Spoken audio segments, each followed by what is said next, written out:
Manchester City 2, Chelsea nil. Carabao Cup, midweek. Bit of a formality.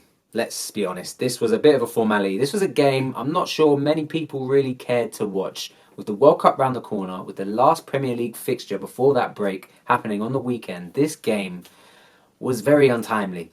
This was a game that we did not really need. This was a game we weren't going to learn too much about the attitude of these Chelsea players, and whether we were going to be able to bounce back from our 1-0 battering to Arsenal on the weekend. This was not that game.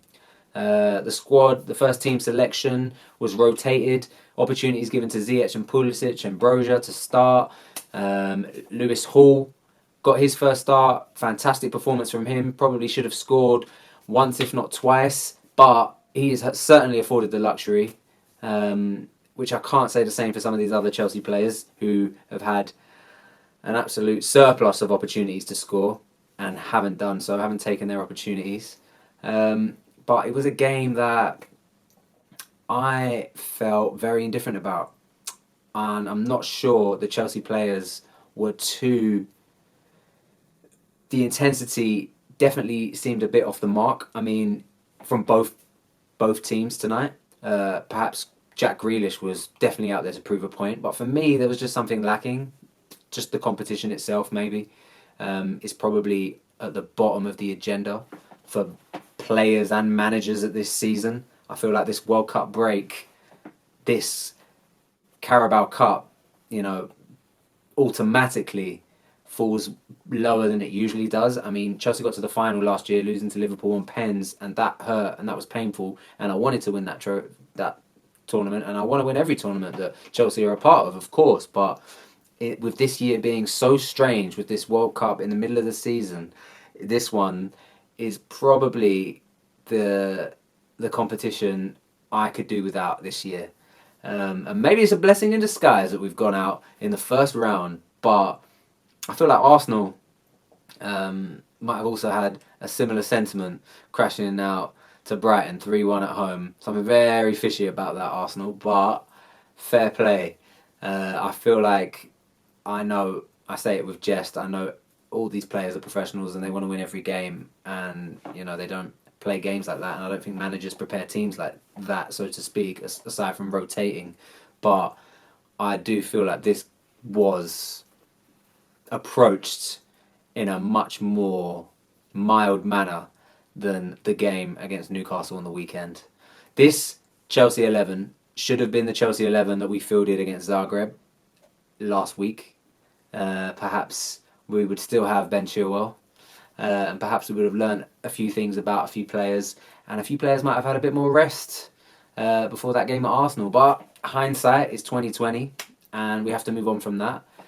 But this game had its moments. We soaked up pressure well. We hit on the counter-attack. The first half was certainly ours. Chances went a-begging. We should have scored. Lewis Hall, very unfortunate. Definitely Chelsea's brightest player.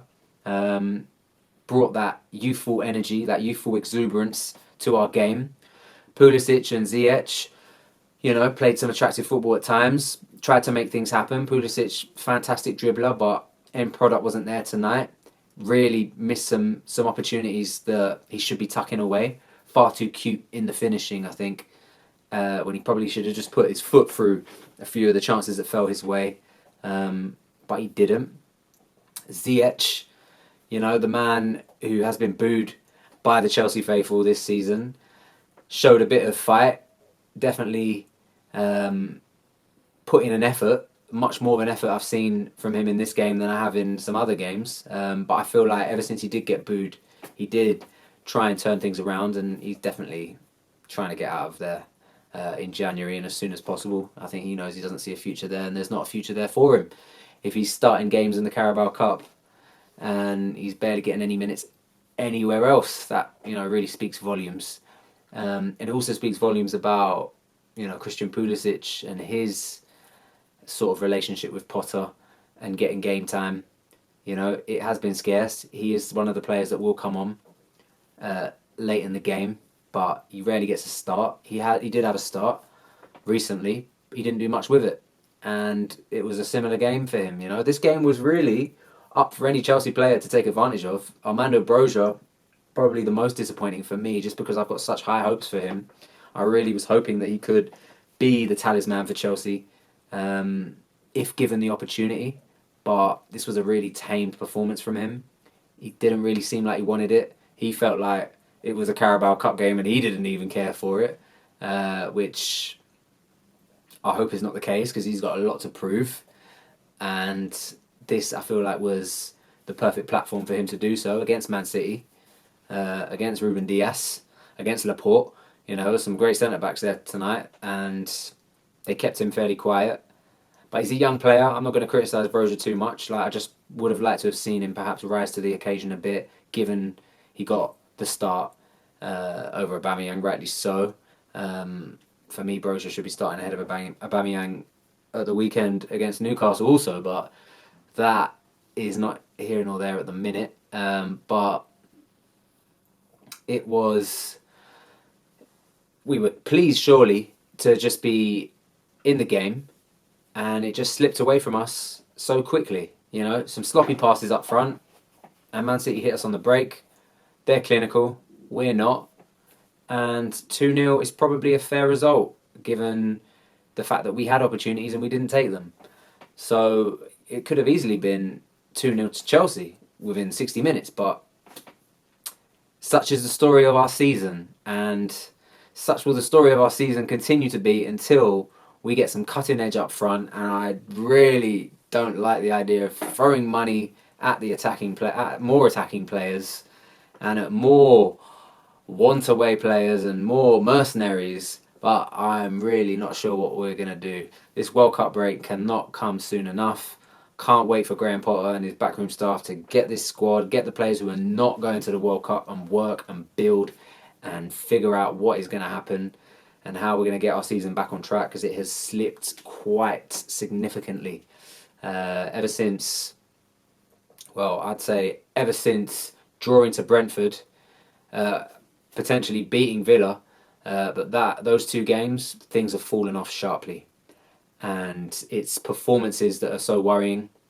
It's a real lack of creativity, lack of aggression, lack of, you know, having a system that the players know what to do and are you know, fighting tooth and nail to perform under.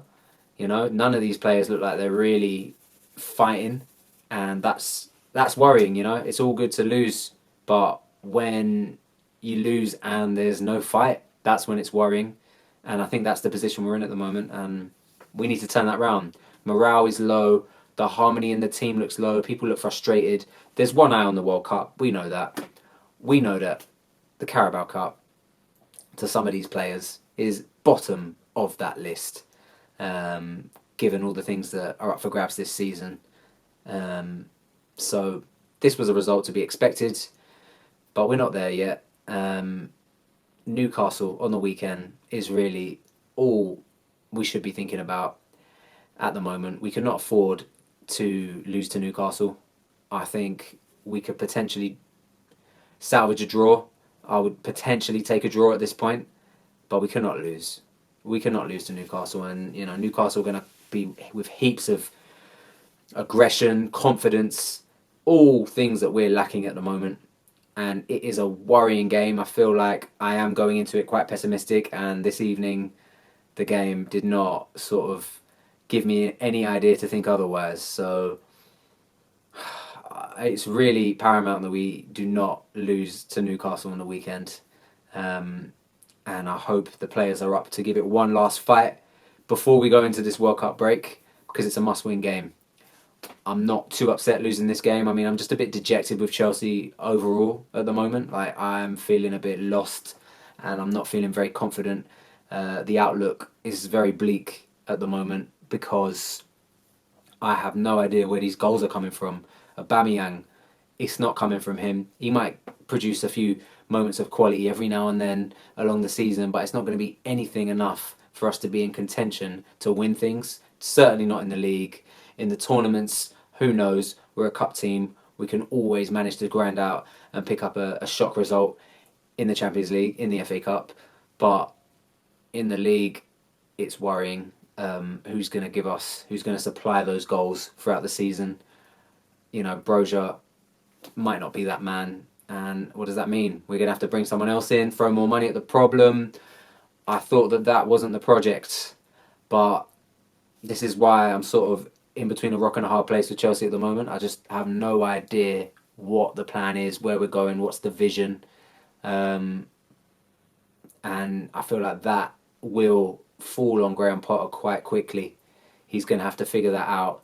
And he's got a World Cup break to do it in. So, guys, disappointing performance, disappointing result tonight. I wouldn't say the performance was that disappointing. We were unlucky, we were unfortunate, but the result is disappointing. But we move on to this game on the weekend, which is paramount, which is all focus, and I hope we produce a performance that can sort of revitalise and give us something to think about when we do return in December after the World Cup. But it's a big ask at the moment, given the performances and given sort of our direction. It is slightly worrying. But guys, let me know what you think. Were there any bright moments this evening against City?